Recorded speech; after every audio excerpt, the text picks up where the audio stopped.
Hello viewers, I'm at Jay Leno's Garage where I've been driving his TR6. We've brought it back and he's wandered off with some other guests. So I started wandering about thinking I'll go and have a look at his workshop, which is fantastic. It's all this area here. You can virtually build a whole car in there.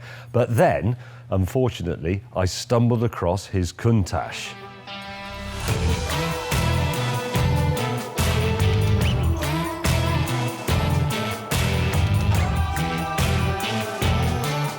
And there it is, and I thought maybe I should talk to you about it because this was the poster car of my youth. This very car, a red LP 500 Quattrovalvole, the 4-valve Countach. It was an Athena poster. Everybody had it. We had this one and that one of the lady playing tennis.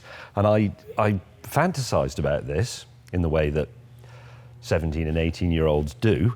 And here it is for real. I know two people who own them, Jay Leno and, of course, Harry Metcalf of Harry's Garage. I've driven Harry's. And it's a remarkable thing. It started life in 1974 and it didn't go out of production until 1990, but it went through quite a few developments. It began life as the Lamborghini Countach Longitudinale Posteriore Quattrocento Periscopo, which translates as the Lamborghini Wowzers lengthwise up the arse 400 silly mirror, because it actually had a periscope to assist with the rear visibility, which is very poor. Back in the early days, it didn't have the flare on the wheel arches. It didn't have so much of a chin. The arrangement back here was a little bit different. It was a very pure, very 1970s piece of design. And then eventually it evolved into this. And to be brutally honest, it's an awful car to drive. It's uncomfortable, it's noisy, it's not actually that fast by modern standards. It's very difficult to maintain. I was talking earlier to one of the mechanics that he employs. He'd been working on this car and there was a minor electrical fault. What do you know? It's an Italian supercar.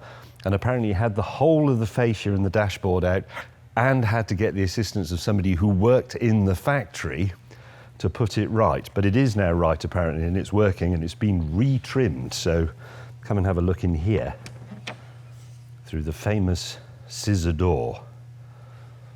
Look at that. That's pretty much what they would have looked like when they were new. I'm going to sit in it even though I don't have permission.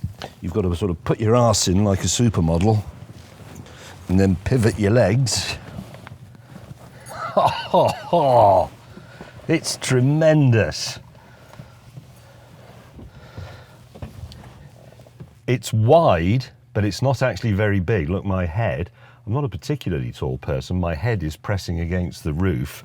There's not that much room in the footwell. In fact, I'd have to take these shoes off to drive it. The steering wheel is inevitably down almost in your testicles. If I close the door, I can show you that the window opening and their manual wind down, that's it. That's all you get. That's window up and that's window down. So if you ever actually manage to turn over a Lamborghini, you'd be a bit stuck because obviously you can't open the door and you can't climb out through the window. And in fact, that's quite a terrifying thought, I think. I can't remember how you open the door. I should know this. Oh well, thanks for watching, viewers. It's been a pleasure. Well, anyway, it smells very nice because all the leather is new. The dashboard is very much plonked on. I mean, this is a small volume car. Obviously, it was a Lamborghini in the 1970s and 80s. That's a box of instruments. These are some stalks that you will be familiar with if you've driven Fiats of the era. It's very magical. It's the sort of car you want one of your mates to own so that you can have a go in it occasionally. I do have mates who own them. It's useful.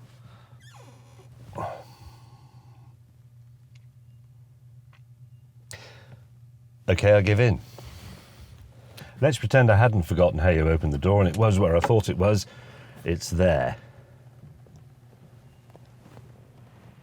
Not very good if you park it in a low garage either, obviously.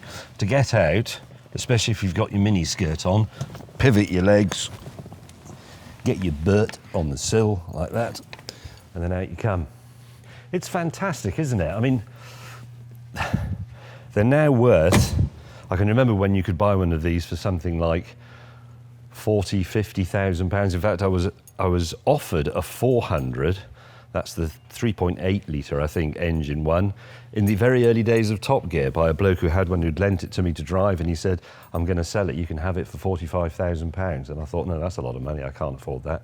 They're now just worth hundreds and hundreds and hundreds of thousands of pounds. But can anybody here, there are three of you, name a more sort of definitive 70s car? Or supercar, in fact. Can you, if you say supercar, what do you think of? I think of that, even now. F40? No. Compared with that? Any advance on F40? Say F40 as well. Gus? Miura? Miura's earlier. I don't think the Miura's as dramatic. I think, you see, it still looks modern. It's always looked modern. It's never looked dated. And it was in production for 16 years, largely the same shape, apart from, you know, some embellishments on the wheel arches, change of wheels and so on. Look at it. If you owned one of these, it would be part of your art collection, not part of your garage. You might occasionally drive it if it worked as a bonus. I'm going to shut up. Just look at it.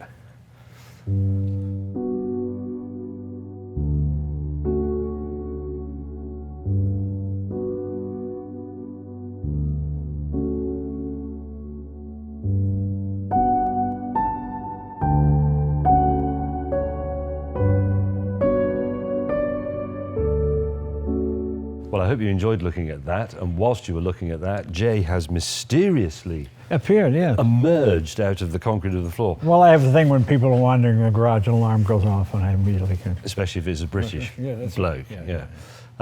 So I was sorry, because you weren't here. I was basically wandering around pontificating about the Countach, but you can now pontificate. Well, I've been driving this this car almost 40 years. You know, it's been very reliable. You know, these things, if you drive them every day, the biggest problem with these cars is people let them sit, the gas goes bad, then they don't start, and then valves gum up and they stick, and people complain they're unreliable. But if you use them every day, this has got about 70,000 miles on it. It was my everyday car for a long time. Then younger, prettier, faster cars came along, and you know, you kind of parked it for a while. Nothing is prettier. Well, well, you know, it's interesting.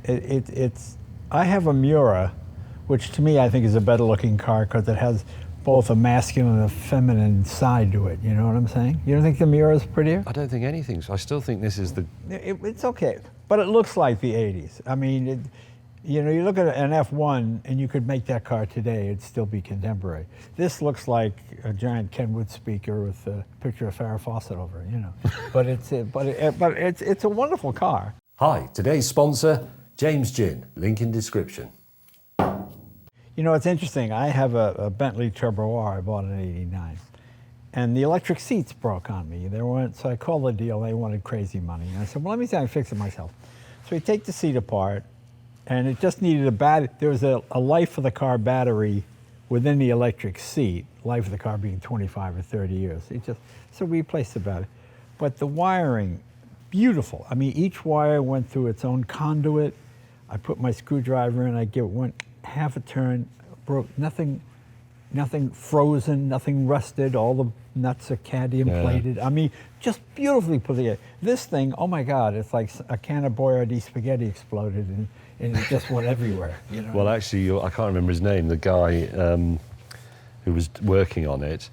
He said... Jim, yeah. And he was saying, I had to get the dash apart and I had to go through the wires and it was all a mess. And I said, I bet they were all the wrong colours, weren't they? Yeah, oh yeah. And he said, yes, because I've had a couple of Ducatis whenever there was a problem. Right. What was supposed to be a red wire was actually blue or green. Or they just used whatever bits of wire they had, I think. Yeah. Even when there's one wire going to whatever it is, there's some problem. You know? It changes colour halfway through. But that's just what it is. But it's other than that, and it wasn't meant.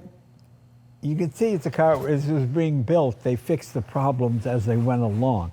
So, you know, it's like a German car, there's always a reason. You can always get to things because it's meant to be taken apart. This is, pretty impossible to work on. Yeah, I think things like this are built, not manufactured. They're more like houses in a way. There's a certain amount of, as you say, making it up. I always think that you can tell if you look at that bit there, they had to sort of make it work, but Yeah, it's not. That's not what Toyota would have done, is it? But it's been a good car. You can use it every day as long as you've got a man to dismantle it for you occasionally. Well, you know, the mechanical part of it is quite robust. It doesn't. It's not like it breaks or it leaks oil or anything. It's quite good. It's really just electrical. When you put things on it like air conditioning, which which is all that's an afterthought. You're just supposed to go fast, you know. You know, there's a wonderful on 60 Minutes American program. They went to the factory in the 80s, you know, and they have an Italian guy. What do you have? If you have the woman, you have a car bringing her luggage, following you. He's smoking cigarettes and blowing. I mean, it couldn't be more Italian, you know. But just the funniest thing. But it looks like the 80s. To me, this is the purest version. Was the Periscope of the first. I was just talking about that. Yeah, LP400. Then it didn't drive, the tires were not up to the standard of the car. So they came out with Pirellis a little bit better, and they went to these fender flares. I got this one in '86. I bought it specifically because it was the very last carbureted car, at least in America. Right. Because this new fancy fuel injection was coming in. I'm going, oh boy, we're Italians, I don't know. They know anything. Weber's, they've been making for 100 years, okay. Yeah. And I've always been happy with that decision because the Webers did make more power than the fuel injection was more for efficiency, fuel, and all that, you know, emissions and all. So, but it's been good. It's been a good car. It's been a good car. Can I tell you, I actually saw you in this 2 days ago because we were in Hermosa Beach sitting outside eating some pasta. Oh, all right. You'd just done your gig at the Comedy Club, although I didn't know that. And there was a noise. And I looked through the fence and I said, good Lord, look at that. There's a Lamborghini Countach. I think that's an LP500. And it was actually Lucy who said, well, that's probably Jay, because he'll have been at a gig. Yeah, and after you'd driven past, I smelled you. Well, not you, your car. Well, yeah, it does. Because it just gave this little sort of mist of carburetted, high-performance supercar. It's a hybrid. It runs on gas, and when you get on the highway, it runs on even more gas. Oh, right. So it's just it uses gas, and then when you get it driving, it uses more gas. So, yeah, it gets like 7. It's hilarious. Oh, geez, really? You just throw $100 bills at it, but it's great fun. I mean, I enjoy it. It's a good-looking car. It's a fabulous-looking car. Not aerodynamic at all. Literally a brick. Really? From an aerodynamic point of view, a Volkswagen Bug is more efficient because it's the idea of what the eye thinks is aerodynamic versus what actually is. It's actually a teardrop. A Prius is aerodynamic. Yeah. But that's okay because it was built at a different time. I mean, it's a 40-year-old car. Yeah. I know, it's amazing. And I used to have it as a poster. Yeah. And I had it as a little model, which I still have. Yeah. And the poster was exactly this car. Yeah, I mean, it could be literally that one. Yeah. It's fantastic. Cool. You're a very lucky man. Oh, you don't see me complaining. Yeah. No, I haven't ever seen you complain, actually. That's a very good point. Wow. How much do you want them? I'm going to hang on to it. It's just that people often give you cars. I know that. They say, oh, I want 25,000. Then they say, I'll tell you what, I'll give it to you. Yeah, that's right. But it doesn't go the other way. No. Okay. Do you mind saying like, comment, subscribe? It's what people say on the... It's really needy and pathetic. Well, I'm told to say like, comment, and subscribe. Or you can even go to Jay Leno's Garage website and subscribe to that one as well. But this one is adequate. This one will do. I'd go to the other one.